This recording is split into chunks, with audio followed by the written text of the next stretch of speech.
Japan दुनिया का अकेला ऐसा देश है जिस पर न्यूक्लियर अटैक हुआ है। यह अटैक वर्ल्ड वॉर 2 के दौरान अमेरिका ने किया था और यह इतना डेवास्टेटिंग था कि इसकी वजह से जापान के 2 शहर हिरोशिमा और नागासाकी पूरी तरह से राख हो गए थे। इसमें लाखों लोगों की जान गई थी और ये बॉम्ब गिरने के काफ़ी सालों तक रेडिएशन की वजह से वहाँ बच्चे डिफॉर्म्ड पैदा होते थे।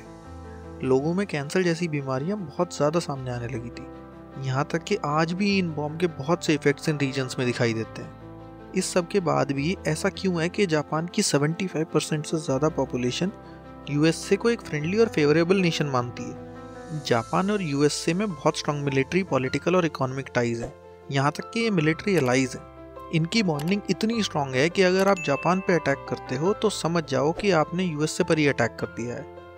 वर्ल्ड के सबसे बड़े न्यूक्लियर बॉम्ब अटैक के बाद भी इतनी स्ट्रॉन्ग बॉन्डिंग। आजकल तो एक देश किसी दूसरे देश पर छोटा सा बॉम्ब फेंक दे तो इतना बड़ा इशू बन जाता है कि वो देश सालों तक एक दूसरे के दुश्मन बने रहते हैं और आपस में जापान यूएस जैसे अच्छे टर्म्स बनाना तो भूल ही जाओ। आपको बताते हैं कि हिस्ट्री में ऐसा क्या हुआ था जिसकी वजह से यूएस को जापान के ऊपर न्यूक्लियर अटैक करना पड़ गया और कैसे जापान के लोगों ने सब भुलाकर न्यूक्लियर अटैक्स के बाद भी यूएसए को एक्सेप्ट किया। तो 150 साल पहले जापान में एम्परर का रूल हुआ करता था। वहाँ के एम्परर ने यूएस के साथ टाइज किए जिससे कि यूएस उसकी हेल्प कर सके जापान को मॉडर्नाइज करने में। यूएस से जापान में इंडस्ट्रियल रिवॉल्यूशन लाया, वहाँ modern warfare, modern weapons, political system को इंट्रोड्यूस किया और जापान काफ़ी खुश था इस प्रोग्रेस से। जापान एक ऐसा देश था जिस पर हिस्ट्री में कभी भी किसी और देश का रूल नहीं रहा था।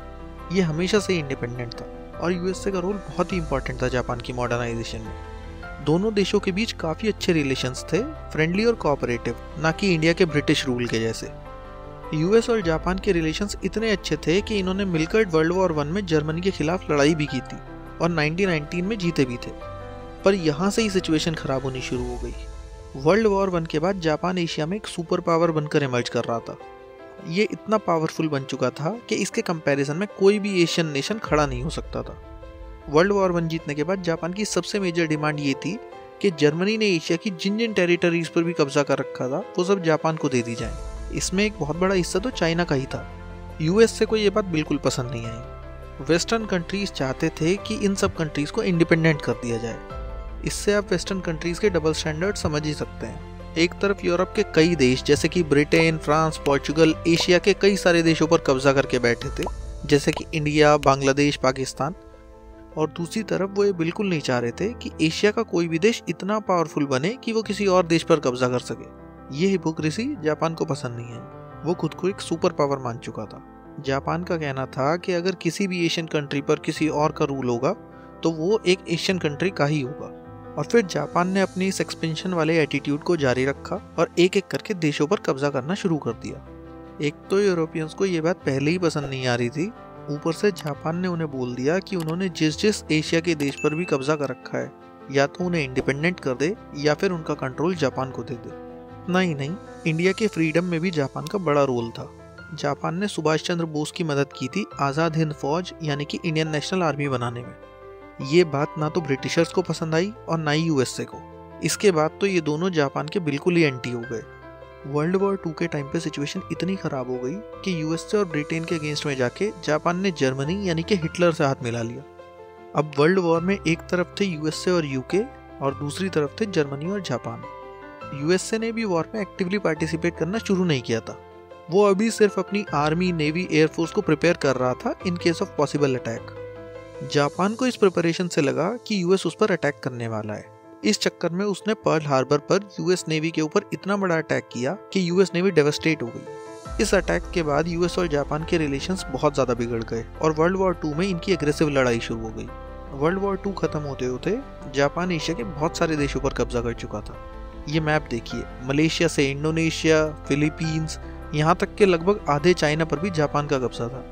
ये देखकर यूएसए और अलाइड नेशंस काफ़ी घबरा गए और उनके लिए जापान को रोकना बहुत ज़रूरी हो गया था, जिसका रिजल्ट ये हुआ कि अमेरिका ने जापान पर 2 अटैक्स किए, 6 अगस्त 1945 और 9 अगस्त 1945 को। और फिर 15 अगस्त 1945 को जापान ने यूएसए को सरेंडर कर दिया। जापान पूरी तरह से यूएसए और अलाइड नेशंस के कंट्रोल में आ गया और जापानीज एम्परर को भी उसकी पोजीशन से हटा दिया गया। जापान अब यूएसए के कंट्रोल में आ तो गया था, पर यूएसए का रूल ऐसा नहीं था जैसा ब्रिटिशर्स ने इंडिया पर किया था, बल्कि ये रूल था कोऑपरेटिव डेवलपमेंट का। यूएसए ये चाहता था कि जापान डेवलप हो, वहाँ डेमोक्रेसी आए, और ये सब जो अब तक जापान ने किया था ये एम्परर रूल की वजह से था। फिर यूएसए ने जापान के एम्परर को हटाने के बाद जापान से अपना एक कॉन्स्टिट्यूशन बनाने को कहा, बल्कि ये कॉन्स्टिट्यूशन भी यूएसए और यूके ने बना के ही जापान को दिया।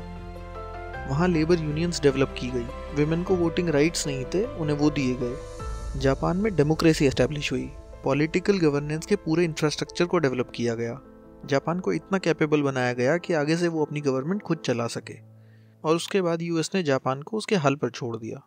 यूएसए को अभी भी एक डर था कि जापान कहीं फिर से मिलिट्री एग्रेसिव ना बन जाए, इसलिए यूएस ने आर्टिकल 9 जापान के कॉन्स्टिट्यूशन में ऐड करवाया, जिसके हिसाब से जापान किसी भी मिलिट्री पावर को डेवलप नहीं कर सकता था। यानी जापान के पास अपनी कोई मिलिट्री होगी ही नहीं, और जो भी असिस्टेंस चाहिए होगा वो यूएसए देगा। यूएसए जापान को अपनी टेरिटरी समझकर प्रोटेक्ट करेगा। 1952 में जापान को पूरी तरह से इंडिपेंडेंट कर दिया। इसके बाद एक और मेजर चीज़ हुई। जब यूएसए और रशिया के बीच में कोल्ड वॉर स्टार्ट हो गई तो यूएसए को रियलाइज़ हुआ कि जापान के पास भी अपनी मिलिट्री होनी चाहिए, और धीरे धीरे आर्टिकल 9 को एबॉलिश करके जापान की मिलिट्री डेवलप करवाई गई। कुल मिलाकर के यूएसए ने अपना न्यूक्लियर अटैक वाला एटीट्यूड नहीं रखा, बल्कि जापान को एक फ्रेंडली नेशन समझा और हर स्टेप में उसके डेवलपमेंट में सपोर्ट किया। पहले के जापान में और बाद के जापान में बहुत अंतर था।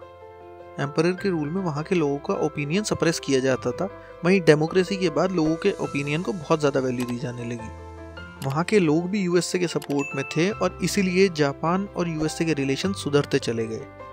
आज भी अगर जापान पर किसी देश ने अटैक किया तो यही समझा जाता है कि यह अटैक यूएसए पर हुआ है। एक भी अटैक होने पर यूएसए की मिलिट्री आकर खड़ी हो जाएगी जापान के लिए।